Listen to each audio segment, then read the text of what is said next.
With the beginning of human life, man felt the urgency of only three needs: food, clothing, and shelter.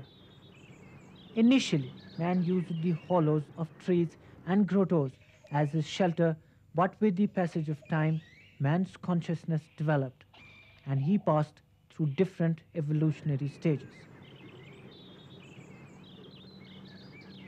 In order to save himself from unfriendly climatic conditions, man sought shelter in caves on the mountainside and prepared underground chambers to live in.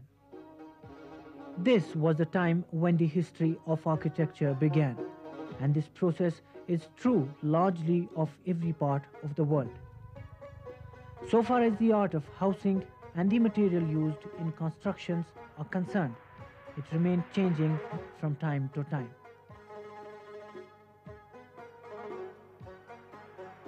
In the valley of Kashmir too, we find the remains of ancient architecture interspersed in different regions. This journey can be roughly divided into following evolutionary stages: prehistoric, which consists of the earlier Neolithic and later Megalithic era; medieval, which consists of the earlier Buddhist and the later Hindu era;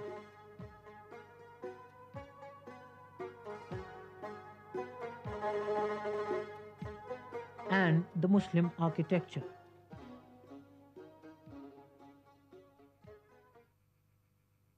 The Neolithic and Megalithic architecture in Kashmir is represented by two prehistoric excavation sites, Burzahama and Gofukral. The people of this era are called pit dwellers, as they used to dig underground pits to live in. These people are believed to have lived in Kashmir between 5700 BC to 3700 BC. In plan, these pits were circular and oval and varied in depth. The mouth of a pit was narrow on the top and broad at the bottom. Some of the deeper pits had the provision of steps also. The largest of the pits measured 2.74 meters at the top and 4.57 at the bottom and 3.96 meters in depth.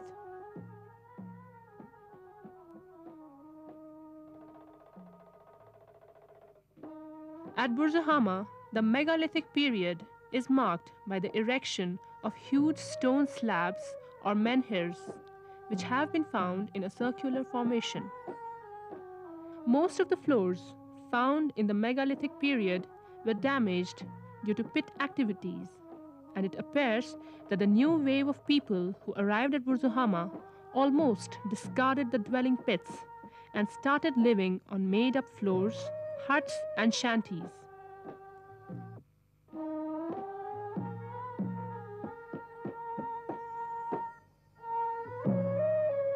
These made-up floors were covered by branches of trees, twigs and straw. The walls were plastered from inside, and the roofs were thatched with the rice hay, corn stalks and birch bark. The roofs were dome-shaped so that the snow did not remain amassed on them. Towards the end of this period, the use of unbaked bricks was also there in construction, as is revealed by Semthan excavations. According to R.C. Kark, nothing can be said for certain about the architecture of Kashmir that existed before the beginning of Christian era.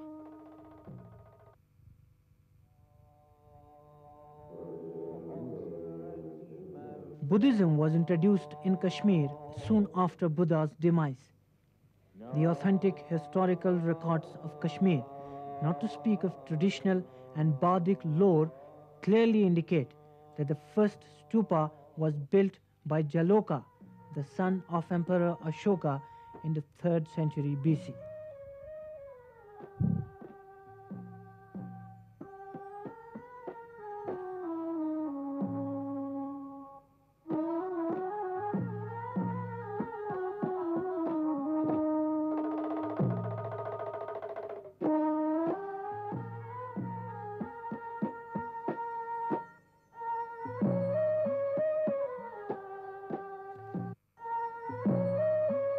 The stone architecture is datable to about 300 BC in Kashmir. That is the first evidence of the construction of stone temples has been recorded by Kalhan in his Rajatarangni, who says that the Ashok, that is the Mauryan king, built many stupas in the valley, and after that his son Jaloka is also reputed to have built many stone temples in the valley. The fact that the stone architecture is very old in Kashmir has to be understood in the backdrop of Kashmir's contacts with Gandhara, where stone architecture is very old. As you know, Kashmir had very intimate relations with Gandhara, and for a long time it was one political entity. This historical association must have had tremendous influence on Buddhist architecture in Kashmir, as is revealed by the remains of Buddhist aspidal stupa discovered at Harwan. Unique tiles depict the fine workmanship of Kashmiri artisan that evolved from Gandhara influence.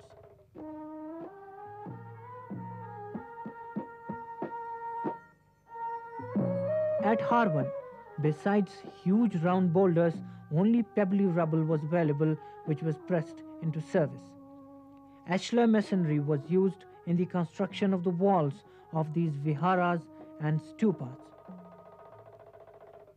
At Parihaspura, stone was in abundance and was employed with extremely good effect, but in plan and structural design and elevation, traditions in vogue in other parts of the subcontinent were followed in the valley too.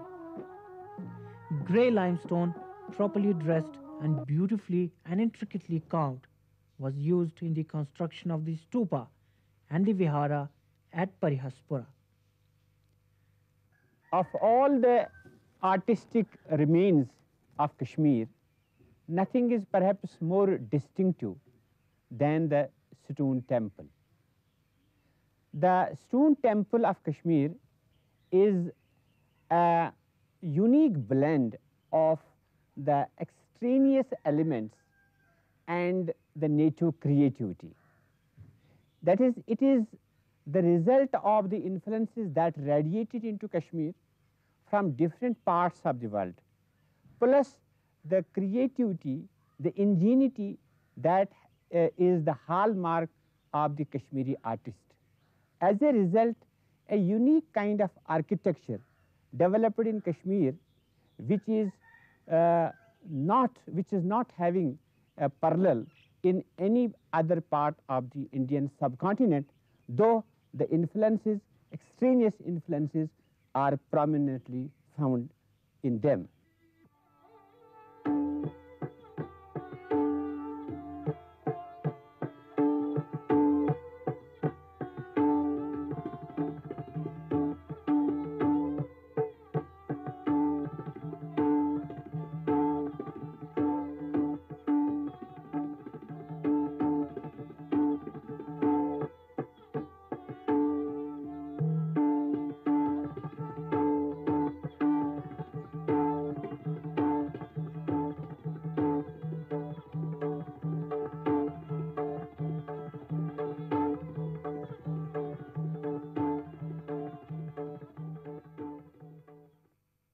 The earliest temple is that of Ladu temple, and it is from Ladu temple that we can trace the development of stone architecture in Kashmir.